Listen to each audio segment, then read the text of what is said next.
मनोज तिवारी, रवि किशन, दिनेश लाल यादव निरहुआ और पवन सिंह, ये वो चौकड़ी है जो पिछले 2 दशक से भी ज्यादा वक्त से भोजपुरी के सुनहरे पर्दे पर राज कर रही है। इन चारों ने एक से बढ़कर एक गाने और फिल्म भोजपुरी इंडस्ट्री को दिए। बदले में जनता ने इन्हें पहले स्टार फिर सुपरस्टार बनाया।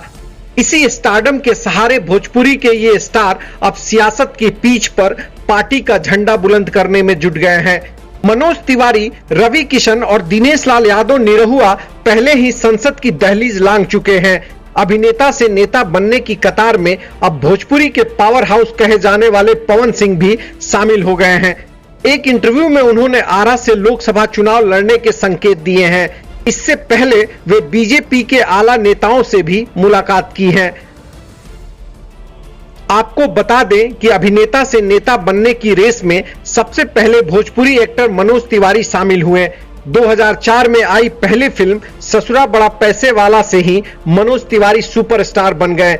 इसके बाद इन्होंने एक के बाद एक कई हिट फिल्में की। करियर परवान पर चढ़ते ही इन्होंने राजनीति में आने का निर्णय लिया। 2009 में समाजवादी पार्टी का दामन थाम लिया।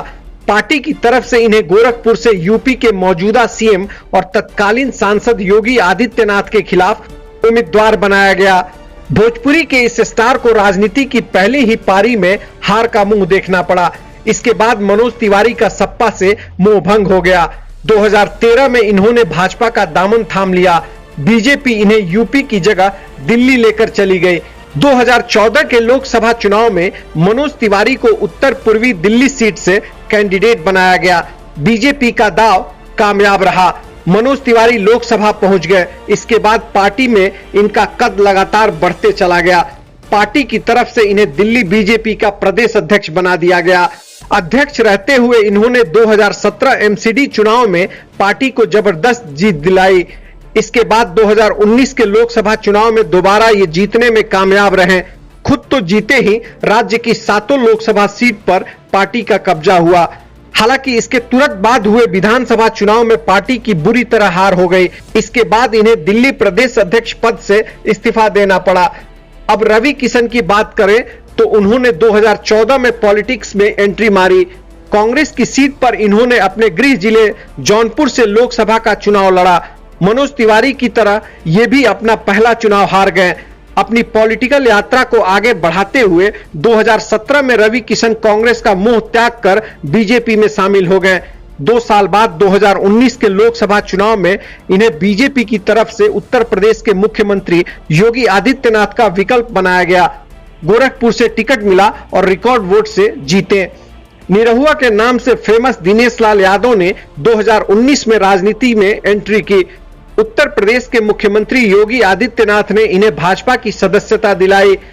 सियासत की पीछ पर इनका मुकाबला प्रदेश के सबसे ताकतवर सियासी परिवार से हुआ।